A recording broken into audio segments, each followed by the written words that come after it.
Waaqayyo nyaata nu qopheessee walii wajjiniin nyaannu hirmaannu ta'a. Sagalee Waaqayyoo walirraa hirmaannu ta'a. Waaqayyo akka nu gargaaretti akka hafuurri Waaqayyoo nu geggeessetti walirraa ni hirmaannaa. Waaqayyo abbaan keenya immoo nu gargaara. Fedha isaaf jaalala isaa nurratti in raawwata. Kanaaf mee sagalee Waaqayyoo too ittiin galeeniin duratti gooftaa isaa nama gargaaru gooftaa isaa karaa namaa qajeelchuu Waaqayyoon in kadhanna. Waaqayyo abbaan keenya nutti dubbata. Bara hundumayyuu dabarsitee mootii taatee teessoo kee irra kan teessu Waaqayyoo Waaqa jiraataa mootii waaqaa fi lafaa si galateeffannaa eegicha kee fi gargaarsa keetiin yaa Waaqayyo irraan nu geesseerta. Waldaa tokkummaa hafuuraa kanas yaa Waaqayyoo geggeessuun kee faana ta'ee yaa Waaqayyoo dhaloota achi keessa jiran baattee guyyaa kana yaa Waaqayyo guyyaatti si galateeffatan guyyaatti fuula keetti yaa Waaqayyo dubbii kee irraa nyaatan guyyaatti yaa Waaqayyo si walii galan guyyaa addaa guyyaa dadammaqinsa hafuuraa guyyaatti harki kee hojjetu kana yaa Waaqayyoo tan ijaa gargaarte galanni guddaan siif haa ta'u. Abbaa bara baraan kabajame. Yeroo kana immoo yaa Waaqayyoo tun si galateeffadhu sin kadhadhaa. Yeroo kana dubbii keessa jiraataa samaayii bantee tokko tokko yaada dhalootaatti akka dubbattu anatti akka dubbattu yaa Waaqayyo sin kadhadhaa maqaa Yesuusiin samaayiin aaraan nurratti haa banamu. Si dhaga'uuf gurra keenya banannaa.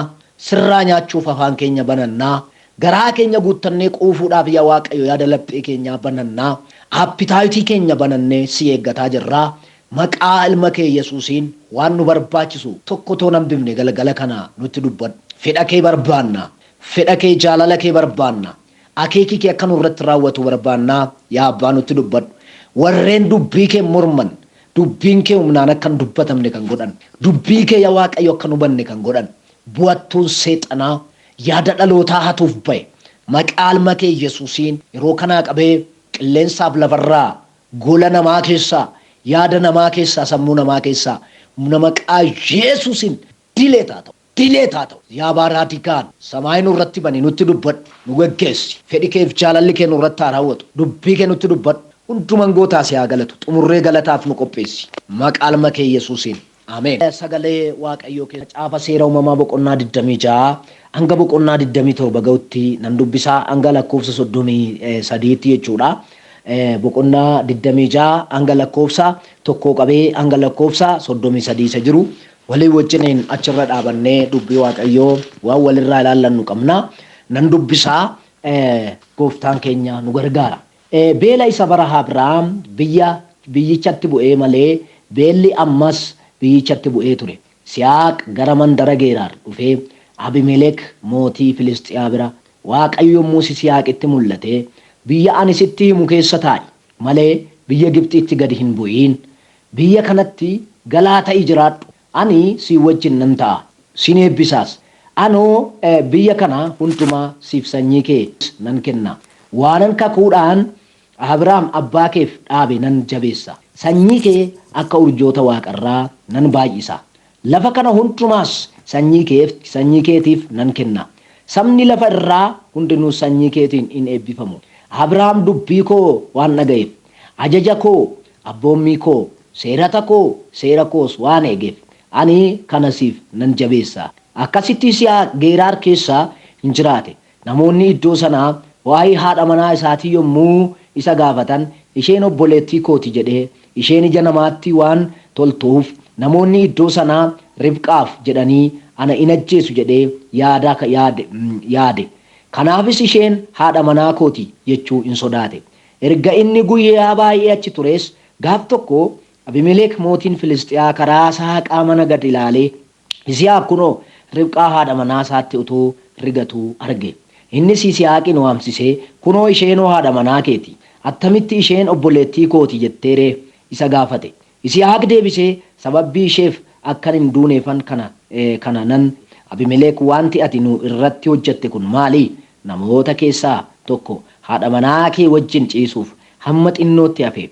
Kanaanis yakka mataa keenya irratti Abimelek abboommii baasee eenyu illee namicha kana haadha manaa isaas tuqee yoo argame tokkichumaan haa ajjeefamu jedhe. Namoota hundumaa akeekkachiise. Yisihaaq biyya sana midhaan facaasee wagguma sana keessaa dachaa 100 hin galfate. Waaqayyos isaan in eebbise. inni hamma baay'ee nama guddaa ta'utti ittuma guddachaa adeeme. Sababbii inni hojjetoota baay'ee bushayyee saawwanis qabuuf warri Filistiyaa isatti hinaaffan. Kanaaf isaan boolla isa Abrahaam abbaan isaa utuma jiruu hojjetoonni isaa qotanii bishaan baasanii turan hundumaa duuchanii biyyoo itti hin guutan. Abimelekis Yisihaaqiin ati nu caala baay'ee jabaatteerta nu gidduudhaa adeemi jedhe. Yisihaaq kana irratti achi adeemee godoo isaa dachaa Geeraar keessa dhaabbatee achi in taa'e. Yisihaaq boolla bishaanii isa hojjetoonni bara Abrahaam abbaa isaa qotanii warri Filistiyaa immoo erga Abrahaam du'ee duuchan deebisee qochisiisee maqaa dura abbaan isaa itti moggaasee tures hin deebiseef. Hojjetoonni Yisihaaq dachaa sana keessaa qotanii burqituu bishaanii achitti argatan. Tiksitoonni warri Geerar bishaan kun kan keenya jedhanii tiksitoota Yisihaaqitti qoccolloo kaasan. Sababii isaan bishaanicha isatti falmaniif Yisihaaq maqaa boolla bishaanichaa Eseek jedhee moggaase. Eseek jechuun falmaa jechuudha. Kana booddees hojjetoonni isaa boolla bishaanii kan biraa hin qotan. Isa irratti immoo warri Geerar qoccoloo in kaasan. Yisihaaqis bishaanicha Sixiinaa jedhee moggaase. Sixiinaa jechuun amajaajii jechuudha. Yommuu Yisihaaq achi adeemee boolla bishaanii kan biraa qochisiise. Isa irratti garuu namni qoccolloo hin kaafne. Kana irratti inni amma Waaqayyo iddoo bal'aa nuuf kenneera. Nus biyyicha keessatti hin baay'annaa jedhee maqaa boollichaa Rihobootitti moggaase. Rihoboot jechuun bal'ina. Kana booddee Yisihaaq iddoo sanaa ka'ee mandara Beersheebaatti ol ba'ee Waaqayyo gaafuma sana halkan isatti mul'ate. Ani Waaqayyo isa kan abbaa kee Abrahaam. Ani si wajjin hin jira. Ati immoo hin sodaatiin. Garbicha koo Abrahaamiif jedhee sin eebbisaa sanyii keessa nan baay'isaa jedhe. Yisihaaqis achitti iddoo aarsaa ijaaree maqaa Waaqayyoo waammate. Godoo isaa achi dhaabbatee hojjetoonni isaas boolla bishaanii hin qotan. Gaaf tokko Abimelek Ahuuzaat gorsituu isaa Feelok abbaa duulaa isaa wajjin mandara Geeraar ba'ee Yisihaaqin bira dhufe. Yisihaaq isaaniin ana jibbitanii of gidduudhaa erga na baaftanii maaliif na barbaada dhuftan? Isaan immoo deebisanii Waaqayyo si wajjin akka jiru ba'eessa goonee argineerra. Kanaaf waliif kakachuudhaan walii galtee dhaabuun yaadne. Ati amma Waaqayyoon eebbifamteetta. Akkuma nuyi utuu si hin tuqiin gaarii malees hamaa utuu si irratti hin hojjetiin nagaadhaan gad si dhiifne atis hamaa nu irratti hin hojjetiin jedhe. Yisihaaq nyaata isaaniif qophaa'e hin dhiyeesseef isaan in nyaatan hin dhuganis borumtaas bariidhaan ka'anii erga waliif kakatanii booddee Yisihaaq isaan geggeessee isaanis nagaadhaan isa biraa ka'anii in adeeman.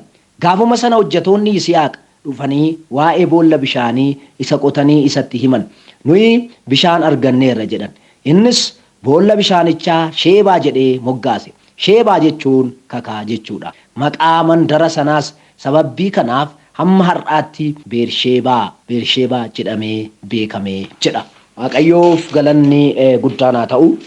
Egaa lafa kanarraa kan walii wajjiniin guyyaa har'aa yeroo kana ilaallannu sagalee Waaqayyoo keessaa nama Waaqayyoo waame, nama Waaqayyoo filate, nama Waaqayyoo dibe, nama Waaqayyoo ayyaana isaarra kaa'e, nama Waaqayyoo wajjiniin ta'e tokko waa'ee Abrahaamii fi waa'ee warra Abrahaamitti hinaaffanii ilaalla. Asirraa kan nu arginu eebba Abrahaam, lola Abrahaam, eebba Yisihaaq, lola Yisihaaq kana ilaalla jechuudha walii wajjiniin. Mata dureen akka lallabaatti yookiin akka dubbii sagalee Waaqayyoo kanaatti walii wajjiniin mata duree goonee kan ilaallannu lolli ati lolamtu ulfinaaf malee salphinaaf miti obsi jedhee tanan dubbadha. Lolli ati lolamtu ulfinaaf malee salphinaaf miti obsi. Waaqayyoof galanni guddaan haa ta'u. Yeroon dubbii kana isinitti dubbadhu hundumti keessan iyyuu waa tokko akka na hubattanii nan barbaada. Ergaa Waaqayyoo laphee koorra kaa'ee nan kadhadha waa'ee sagantaa kanaatii fi Waaqayyoo akkas naan jedha. Dhaloota lolaman, dhaloota abdii kutatantu jiru. Ani garuu nan moosisaa jedhe Waaqayyo gooftaan maccaa. Nan moosisaa. Waan jedhu keessa kootti sagalee kana fida. Dubbii kana Waaqayyo keessa kootti jabeesse. Kanaaf dubbiin kun ergaa waldaa kanaati. Dhaloonni waldaa kana keessa jirtan, dhaloonni affeeramtanii waldaa kana hidhattan hundumti keessan iyyuu yeroo kana dubbii kana dhagaa. Lolli ati lolamtu ulfinaaf malee naaf akka hin taane, du'aaf akka hin taane, cabaaf akka hin taane, karaatti hafuuf akka hin taane, hundumti keessan iyyuu akka beektan nan barbaada.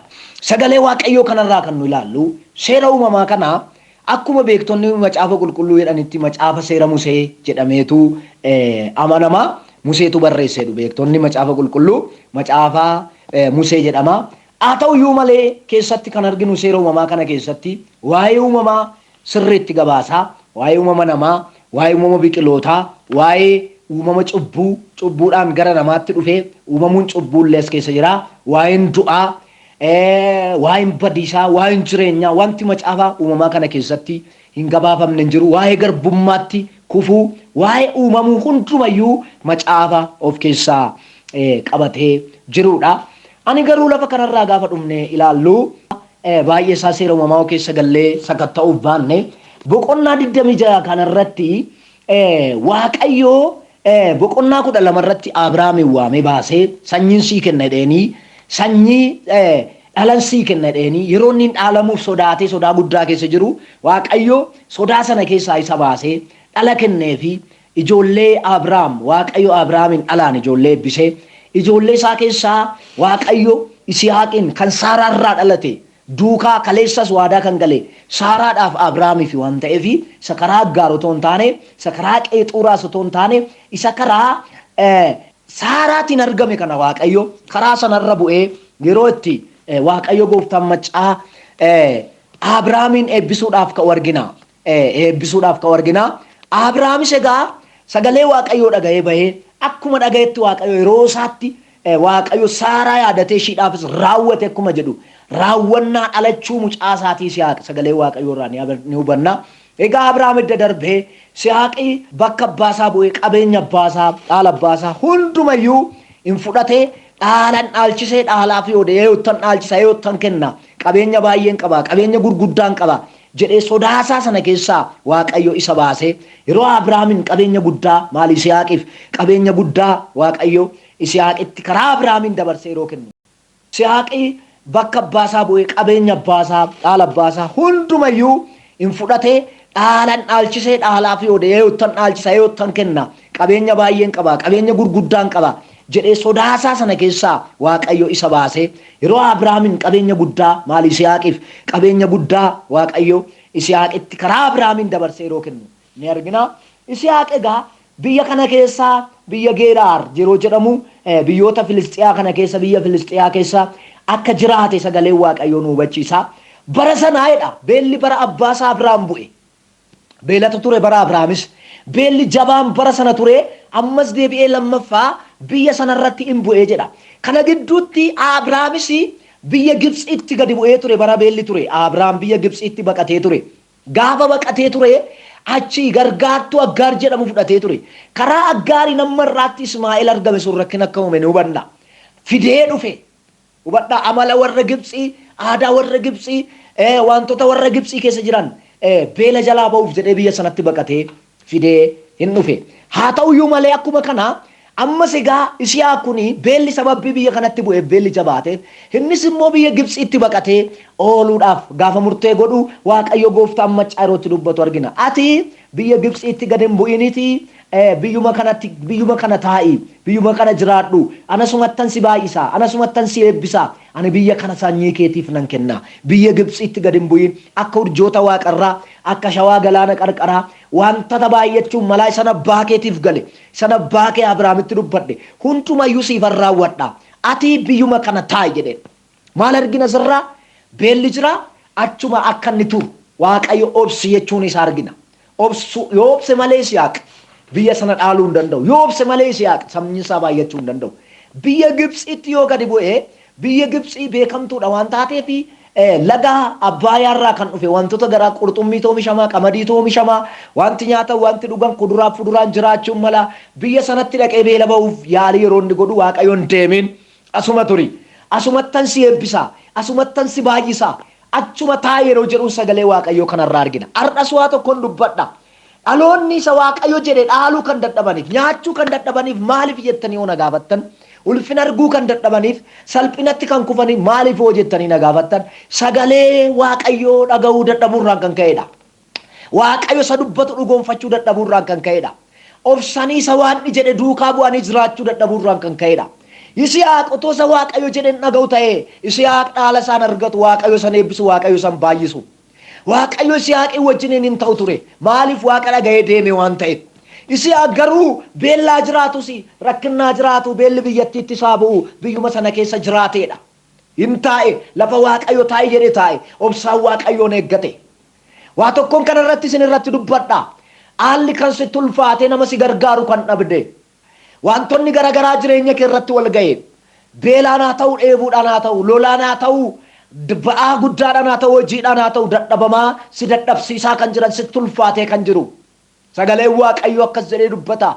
Si warri ba'aan isinitti ulfaate gara koo fidaa kottaan isin irraan fuudhaadha. Ba'aa kee kana Waaqayyo sirraa fuudhuudhaaf haala si mijeesseera.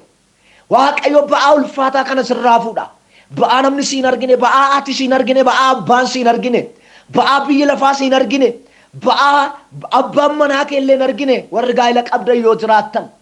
Ba'aa karaa garagaraa isinitti ulfaate Waaqayyo gooftaan maccaa sirraa fuudha. Obsi iddoo kee gad hin dhiisin mana Waaqayyo keessa jiraadhu.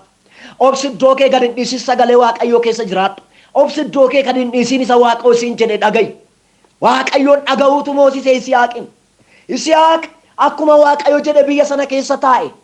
Baay'ee kan isin dhibu sodaarraan kan ka'e Yisihaaq akkas jedhe sodaa guddaa qaba.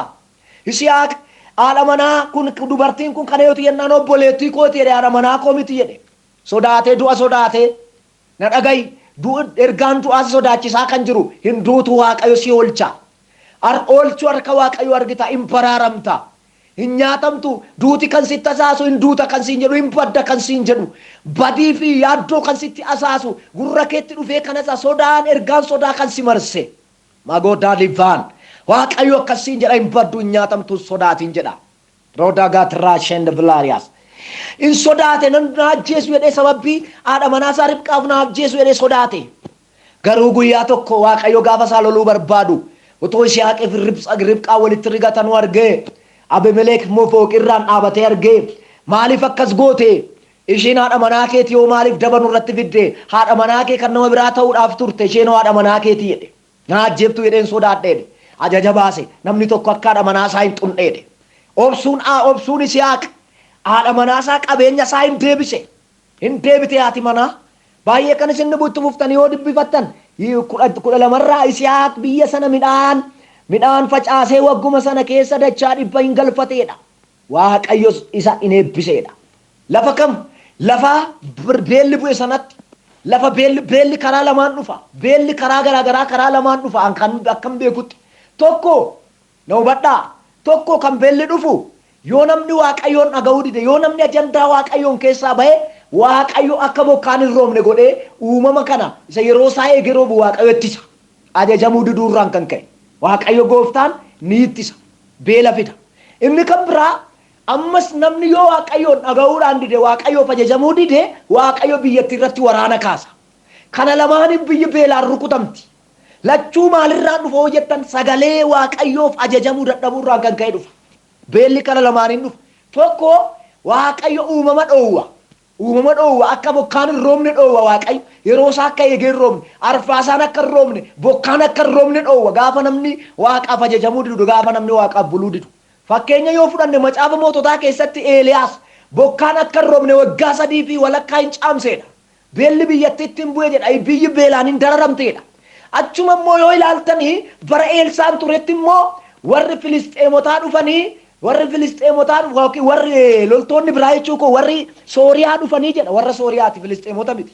Warri Sooriyaa dhufanii mandaraa Israa'elin buufatanii jedha. Lolatutti ka'ee Israa'el immoo hin beelofte jedha. Beela guddaan rukutamanii jedha. Amma namni walii isaa dhala isaa nyaatutti ta'ee jedha. Beelli karaa kana lamaan hin dhufa biyyatti irratti. Biyyi kun waan ishiin ittiin taate beelli biyya sanatti dhufe akkana nama jedhu yoo karaa ifaadhaan nu ibsuu baateyyuu yoo karaa seera qabeessaa Waaqayyo waa'ee biyya sanaa dubbachuudhaa baateyyuu biyya sanatti akka beelli bu'een dubbata. Garuu Waaqayyoon sababii dhaga'ee taa'eef gaafa Waaqayyo biyya sanatti araaramee Waaqayyo biyya sana laalee jedhu Yisihaaq baruma sana hin qotee jedha. Baruma beelaa sana keessa hin qoteedha. Gaafa qotu dachaa 100 galfatee jedha. Dachaa 100 jechuun guutummaan guutuu fuul isa jennu sana. Guutummaan guutuu paarsantii 100 keessaa 100 isa jedhudha. Akkuma biyya lafaa kanarra laallutti namni 100 keessaa 100 guutuu ta'uu hin danda'u jedhanii dubbatu. Wanti Waaqni godhu guutuudha. Wanti Waaqni jireenya kee irratti hojjetu guutuudha. Waaqayyo jireenya kee keessatti hir'uun hojjetu. Waaqayyo guutuu waan guutuu hojjeta. Waan guutuu hojjeta. Wanti hundi akka guutuu hin taane kan godhu garuu maalidha? Hojii seexanaati. Kanaaf Waaqayyo akkuma dubbate Yisihaaq Waaqa dubbate waan ta'eef hin qotee dachaa dhibba galfate. Gaafa laalan Yisihaaq qabeenyaan ol ka'eera. Gaafa laalan horiin Yisihaaq hin horti. Gaafa laalan wanti Yisihaaq qabu hundinuu baay'ataa bulan. Yisihaaq hojjetoota baay'ee horate. Qabeenya baay'ee horate. Baay'ataa bule, guddataa bule, itti dabalaa bule, caalaa bule, adeemaa bule. Kun maaliif ta'e? Waaqayyoon dhagaa. Kun maaliif ta'e? In obsa. Isa Waaqni jedheen dhagaa, kan biraa obsaan isa Waaqni jedhee eeggata. Warra badagaatiyaas. Obboloota koo qulfiin guddinaa, qulfiin mo'ichaa maali yoo jettan Waaqa dhagaanii obsuudha. Ergaan isinii qaba. Dhageessee obsuu kan dadhabde har'a obsitu ergaan sii dabarsa. Hin mo'atta. Ergaan karaa garaagaraan sitti dubbatameera.